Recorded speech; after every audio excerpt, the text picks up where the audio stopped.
पाटाकडील तालीम मंडळ आणि डी.वाय. पाटील ग्रुप यांच्या संयुक्त विद्यमानं कैलासवासी पांडबा जाधव आणि कैलासवासी रावसाहेब सरनाईक यांच्या स्मरणार्थ सतेज चषक 2026 फुटबॉल स्पर्धेचं आयोजन करण्यात आलंय।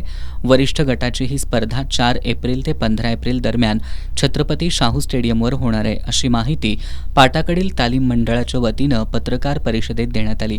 या स्पर्धा कोल्हापूर स्पोर्ट्स असोसिएशनच्या मान्यतेनं होणार आहेत। स्पर्धेतील विजयी संघाला 2 लाख रुपये आणि मानाचा सतेज चषक देण्यात येणार आहे, तर उपविजेत्या संघाला 1 लाख रुपये रोख आणि मानाचा सतेज चषक देण्यात येणार आहे। संपूर्ण स्पर्धेमधून उत्कृष्ट गोलकीपर, उत्कृष्ट बचावपट्टू, उत्कृष्ट मध्यम फळीतील खेळाडू, उत्कृष्ट आघाडी फळीतील खेळाडू यांना प्रत्येकी 15,000 रुपये आणि भेटवस्तू देण्यात येणार आहे।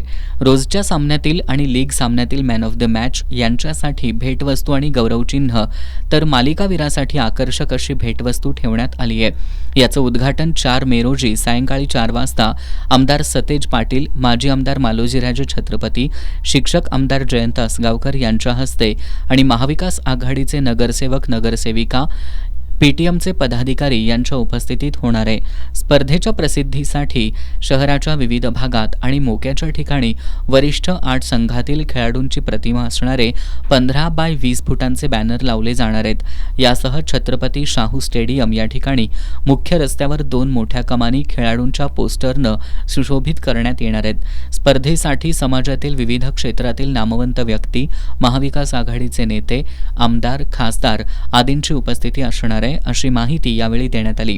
4 मे रोजी दुपारी 1:30 वाजता मर्दानी खेळाचा आखाडा विरुद्ध प्रॅक्टिस फुटबॉल क्लब यांच्यात सामना होणार आहे, तर सायंकाळी 4 वाजता वेताळमाळ तालीम मंडळ विरुद्ध उत्तरेश्वर प्रासादिक तालीम मंडळ यांच्यात सामना खेळवला जाणार आहे। या पत्रकार बैठकीला पाटाकडील तालीम मंडळाचे अध्यक्ष राजेंद्र ठोंबरे, कार्याध्यक्ष संदीप सरनाईक, फुटबॉल अध्यक्ष शरद माळी, फुटबॉल कार्याध्यक्ष संपत जाधव, निवास जाधव, बाळासाहेब निचिते, बाळासाहेब चौगुले, दीपक चोरगे, गणेश विचारे, कमलेश शिंदे, तुषार देसाई, सिद्धेश हवळ, तुषार घाटगे, विवेक दळवी आदी उपस्थित होते।